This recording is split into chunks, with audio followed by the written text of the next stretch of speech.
الجحيم صلوه ثم في سلسلة ذرعها 70 ذراعا فاسلكوه আল্লাহ বলছেন তুই দাঁড়িয়ে থাকবি ফেরেশতাদেরকে বলবে এই ফেরেশতারা ওকে শিকল দিয়ে পা শুধু আপনি নিয়ে যাও শিকল দিয়ে বেঁধে তারপর টেনে এসে তারপর নিতে হবে কোথায় দাঁড়িয়ে থাকবে এই যে আমাদেরকে নিয়ামত দিল কি আমাদেরকে মুসলিম হিসেবে জন্ম দিয়েছে আমরা নামাজ পড়বো আল্লাহ বলছেন তোমাকে আমি যে হাসানাত দিয়েছি যেটা তুমি জেনে নিয়েছো সেই হাসানার মাধ্যমে তুমি কি করো অবতাকি ফিমা আতাকাল্লাহ দারুল আখিরাত আখিরাতে যে বাড়ি রয়েছে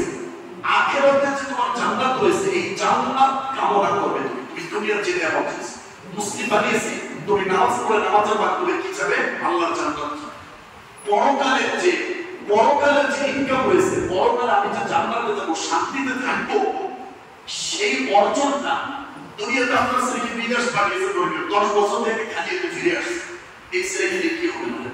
10 বছর বিদেশ করে খালি ফিরে আসছে কোন টাকা পয়সা নেই তাহলে বিদেশ যাওয়াটা কি বাকি বেতন আপনাকে 50 বছর পৃথিবীতে পাঠিয়েছে 50 বছর থেকে দুনিয়ার সব ভোগ বিলাস আয়েশ আরাম আয়েশ সব কিছু পাইলে পরকালের জন্য আপনি জিরো এখন বলবেন পরকালে আপনি কি করবেন তখন আল্লাহকে বলবে জানা দেখে আর 2-4 দিন সময় দেবেন একটু যে সুন্দরভাবে আমল করে আসবে এই আয়াতগুলো পড়া আছে আলোচনা আছে তো বলছিলাম যে এই যে আপনাকে নিয়ামতগুলো দিয়েছে আল্লাহ আপনি যে নিয়েছেন আপনি ইসলামের জন্মগ্রহণ করেছেন এখন আপনার দায়িত্ব নামাজ পড়া ইসলাম আপনাকে জন্ম দিয়েছে আল্লাহ আপনাকে নিয়ামত দিয়েছে অনেক সম্পদ দিয়েছে এখন আপনাকে এই জাকাতের টাকা দিতে হবে তো সবাই তো জাকাতের টাকা দিতে পারে একজন রিক্সা চালক তার দিন পর্যন্ত 500 টাকা ইনকাম করে তার বছরে 1 লক্ষ টাকা আয় সঞ্চয় হয় এই ব্যক্তির টাকা আছে কি টাকা দিবে কিন্তু আপনার তো ব্যক্তি লক্ষ কোটি টাকা তাহলে এই টাকা কে দিয়েছে আল্লাহ দিয়েছে এই টাকাটা সুযোগ কে দিয়েছে আল্লাহ দিয়েছে একজন রিক্সা চালককে ভাই খরচ করার সুযোগ আল্লাহ দেয় না কিন্তু আপনাকে লক্ষ কোটি টাকা আল্লাহ একটা নিয়ামত স্বরূপ দিয়ে এই যে হাসানাত দিয়েছে দুনিয়াতে কেন আপনি এটার মাধ্যমে বিপুল সওয়াব অর্জন করতে পারবেন আপনি হজ করতে পারবেন ওমরা করতে পারবেন বিভিন্ন এতিমখানা তারপর আপনার এই দান সদকা খয়রাত করে মানে এই সম্পদটা এজন্যই আল্লাহ দিয়েছে যাতে আপনি পরকালে ভালো কিছু অর্জন করতে পারেন কিন্তু আমাদের বেলায় হয়ে গেছে উল্টা তো বলছিলাম আল্লাহ আমাদেরকে কি নিয়ামত দিয়েছে আমাদেরকে মুসলিম হিসেবে জন্মগ্রহণ করেছে পৃথিবীতে এর সর্বপ্রথম দায়িত্ব হচ্ছে আমাকে 5 ওয়াক্ত নামাজ জামাতের সাথে পড়তেই হবে জামাতের সাথে পড়তেই হবে কোনো অজুহাত চলবে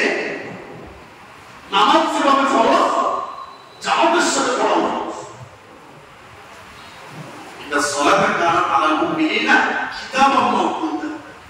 আল্লাহ বলেন সবাই ওয়াক্ত মতো নামাজ জামাতের সাথে আদায় করা প্রত্যেকটা বড় নারী মুসলিম পুরুষ মহিলা সবার জন্য কি সবাই বলছে পৃথিবী থেকে যদি আপনার বেশি কিছু করা না ঠিক যদি আপনার নামাজটা পড়ে আর ব্যবসা যে ইনকামটা রয়েছে যেহেতু আল্লাহ হাদিসে বলছেন যে এটা আল্লাহ তাইয়িব আল্লাহ ইয়াকবালুল্লাহ ইল্লা তাইয়িবান আল্লাহ রাব্বুল আলামিন নিজেই পবিত্র তাহলে আপনার হারাম খাবারের ইবাদত আল্লাহ কবুল করবে আমাদের 5 ওয়াক্ত নামাজটা যদি ঠিকমতো থাকে হালাল পথে উপার্জন হয় বিবিকে যদি আমি স্ত্রীকে যদি আমি পর্দায় রাখতে পারি ছেলেমেয়েকে যদি ইসলামী শিক্ষা শিখতে পারি বাস যথেষ্ট না কিছু দরকার কিন্তু এই জায়গাগুলোতে আমাদের চোখ হত্যা সবাই মুসলিমদের বলছিলাম আল্লাহ কি হাসানা আপনাকে দিয়েছে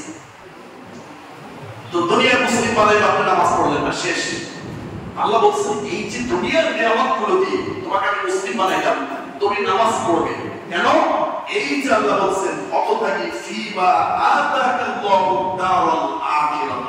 তোমাকে আমি দুনিয়ার যে নিয়ামত দিয়েছি যে হাসানা দিয়েছি যেটা তুমি চেয়ে দিয়েছো আমি তো দেখি তুমি তো বলছো নামাজে পাঠ করে রব্বানা আতিনা ফিদ দুনিয়া হাসানা ওয়া ফিল আখিরাতি হাসানা দেখেন দুনিয়ার থেকে পরকালের হাসানাগুলো কিন্তু আরো কঠিন কবরের শাস্তিটা কঠিন মিজানের পাল্লা যদি ভারী না হয় এটা কঠিন আমল নামাটা আর হাতে দেবে না বাম হাতে দেবে যারা পরীক্ষা দিয়েছে রেজাল্ট বের হওয়ার আগে বুঝতে পারে ছাত্র যে আজকে যে পরীক্ষা দিলাম আমার রেজাল্ট বের হবে ওই ছাত্রকে জিজ্ঞেস করবেন আজকে তোমার অনুভূতিটা কি রকম রেজাল্টটা কি আসবে গোল্ডেন প্লাস জিপিএ 5 নাকি এ মাইনাস না এ প্লাস নাকি ফেল করি না কি করি আমি একটা আমার ভিতরে একটা খারাপ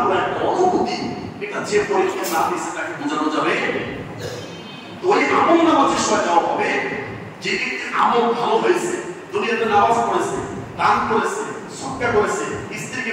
পর্দায় রেখেছে, নিজে ইসলামের পথে চলেছে, সন্তানদেরকে ইসলামের শিক্ষায় শিক্ষিত করেছে, ওই ব্যক্তি পাগল হয়ে যাবে যে আমার আমল নামাটা কখন আসবে, কখন আসবে। আর যে ব্যক্তি পাবি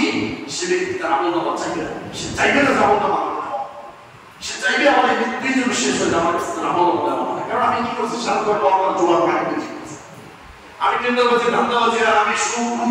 দুনিয়ার যত অপরাধ হয়েছে যেগুলো আল্লাহ নিষেধ করেছে